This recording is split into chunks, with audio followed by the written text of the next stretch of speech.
So next we have Jonas Sundborg, ETSI Chairman of the Board, to make his presentation. And Jonas is also known to us formally as a previous board officer as well. So we'd like to welcome Jonas. Please come and make your presentation.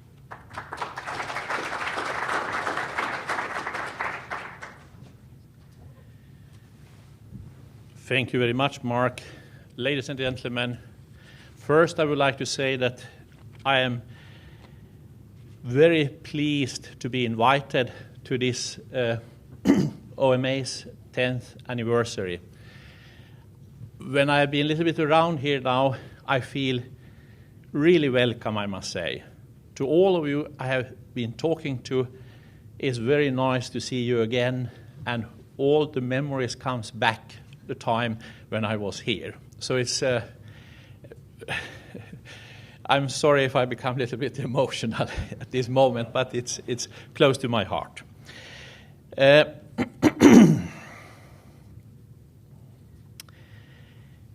I will have a very short presentation, a few things about some history events and things, then looking a little bit about today, and then of course looking to the future. And as Mark said, I'm here now and speaking as chairman of the ETSI board, with one exception, and this is the next slide.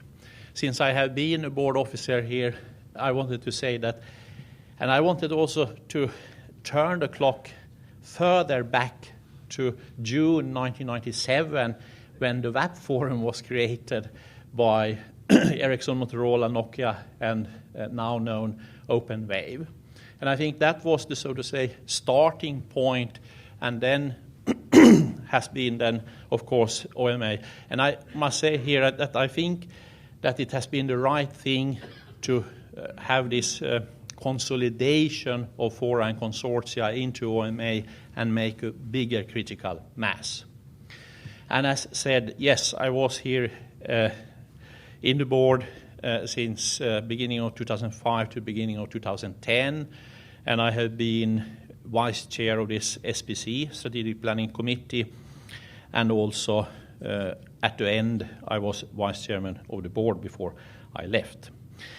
But with this I would like to address then also that Ericsson has been and is still very committed to this industry part. This is very important, the terminal side, and get connected to the network and all this. So with that small detour, we are now back to the ETSI part of presentation. And I did some, these are events that happened before I was active in the ETSI board, but the first event between ETSI and OMA was in June 2003, where ETSI Fora Police was selected and started to provide services to OMA. And here you see we're outlining 3 areas: establishment and maintenance of an electronic working platform, I mean the website, exploders, etc. And then to provide technical plenary secretariat, and then also wireless LAN support at the OMA technical plenary meetings. So that was a starting point of an era. Next thing I would like to highlight here is the actual cooperation agreement on a technical basis between ETSI and OMA. And the first agreement was finalized and signed in January 2006 and signed by Karl-Heinz Rosenbruck, the ETSI Director General at that time, and Jari Alvinen was at that time chairman of the OMA board. And I'm pleased to see Jari here, and he will also come and speak later here.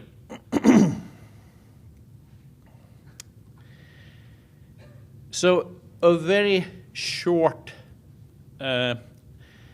description of ETSI, I would say that it's one of the 3 recognized standards organizations in Europe. We have CEN, CENELEC as 2 others, and they are recognized by European Commission. And active in all areas of the ICT. You see further list there. And we were actually created 1988, so we have already passed our 20th anniversary, and next year we will have our 25th anniversary. And one interesting point is that the membership has been growing since 2004 continuously, and we are now up to 759 member companies from 62 countries across the 5 continents of the worldwide. And one thing that you may not think about is that you can actually access 30,000 publications from ETSI, and they are freely available.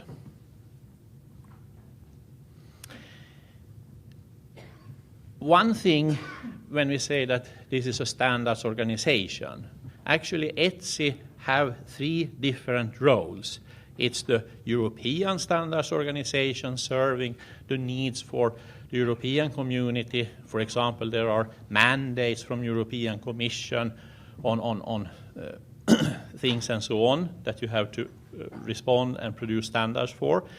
And we are also a global standards producer, producing standards for a global level. And here I would like to mention GSM as one example, but not to forget about DECT as another example that is now reaching very global maturity. And then the third one, of course, is the service providing organization through Fora Police. If we a little bit look over the history of the annual production of specifications, you see here a little bit varying, but the last 2 years around 3,200 specifications published by ETSI. So it's a huge amount, but of course these are also revisions of earlier versions and so on. And the different color coding, I'm not going into that details, but this is the approval process.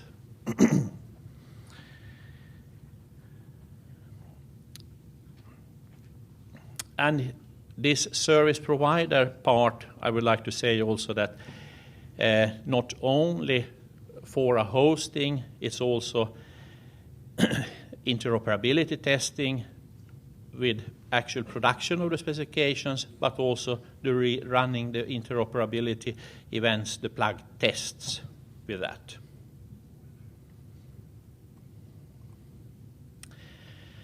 Then, if one asks me or someone else to try to explain how ETSI is organized and all this, I came to the conclusion, no, I'm not going to show that. That's too complicated. But I can just say that there are, a little bit depending on how you count, around 45 technical committees of various types and so on, but in total around 45 technical committees. Under them, there can be several working groups and so on. But this is the way we have chosen from a presentation point of view to describe what is ETSI doing, which areas are we, so to say, involved in just saying that in most areas of ICT, this is a further clarification, and we call this ETSI technology clusters.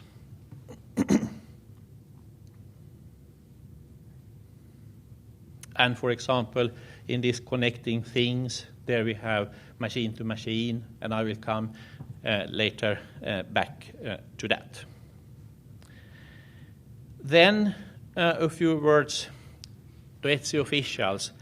We have a new Director General since last summer, Luis Jorge Romero Saro.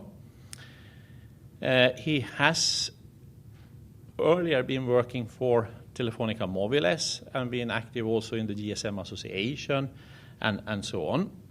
And there you see that the terms is 5 years, so it going to June 2016.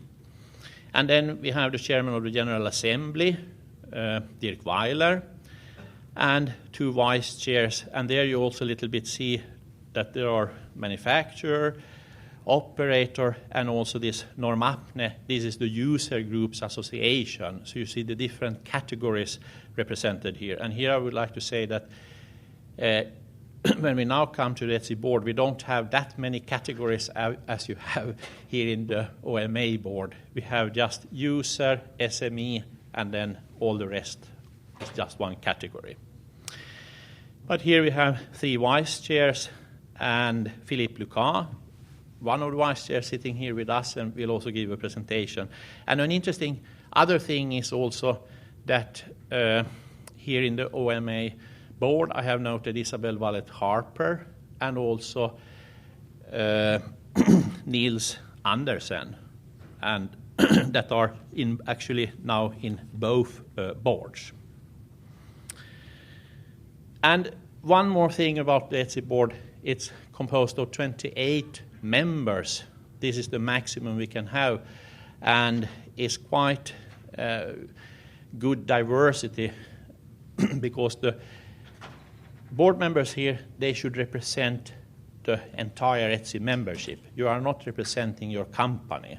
So that's a big difference compared to when you are here in OMA board. But we have persons working for companies that have the headquarters in China, Japan, Korea, and Europe, and US, and Canada. So I would say that we have a broad representation, and this truly shows that ETSI is global. Then, now looking a little bit forward, last year we were very active with long-term strategy in ETSI, and that was then approved in our General Assembly in November last year. And this year is one of the most important things for the board to implement this long-term strategy. And this is trying, of course, then to identify and influence the ETSI's direction and focus. And we are more going towards the ICT. And these are activities during the coming years also, but most of them we will do during this year. And here is a brochure that's available on the ETSI web pages. Is covering. We have now these 5 first are strategic teams in the ETSI board that are working around these activities. And then the last one, you may wonder, Hell's Kitchen. Is ETSI a hell's place? No, of course not. But this is something where we have something that totally new. It's type of workshop where we invite speakers or presenters from outside, and then to give us some presentations and so on, and then to think about, is this something for ETSI? Should we enter into this area and so on? And one of these, just to give you an example, have been cloud. We have had cloud as this type of item and so on. So in addition to this, we have, of course, then strategic topics that we are, so to say, now working on very much. And this is one example is the green agenda, where we have regarding the sustainability and energy efficiency, the small and medium enterprises. That's very important to take care of them. And fixed networks, for example, Philippe Lucas has led a board ad hoc to look into the future, I would say, of fixed networks. And cloud is another example. We will have further activities around that. Then even further into the future, and now I realize that based upon some board meetings here and so on, how should I say? I may not expect now comments and so on, but I have already got some comments during lunch and after that, and expect during this evening also. One of the strategic activities actually in the board has been this machine-to-machine activity. And we have now finalized and published the first release of ETSI in the machine-to-machine, and there is a short release 2 ongoing. But then we are looking further into that to, as I said, in this consolidation and globalization, and have now been for a year running an activity, and ETSI was just taking the initiative to this, but now this has been run by ARIB, ATIS, CCSA, TIA, TTA, and TTC. And here is then to globalize this activity, to start with the service layer and then move forward. And one very important element here is to include and engage the verticals, as well as other standards organizations, fora, and consortia. And here I know that in this room we have at least two of them, OMA and Broadband Forum, I believe, have some interest. And I would very much welcome to have further collaboration and joint work around this. So the invitation is very open. I understood that there are some small things to clarify maybe, and so on. But that's, I'm sure, in good faith we will be able together to work out solutions for that. And the inaugural steering committee meeting of this 1M2M will be 24th to 26th of July in Seattle.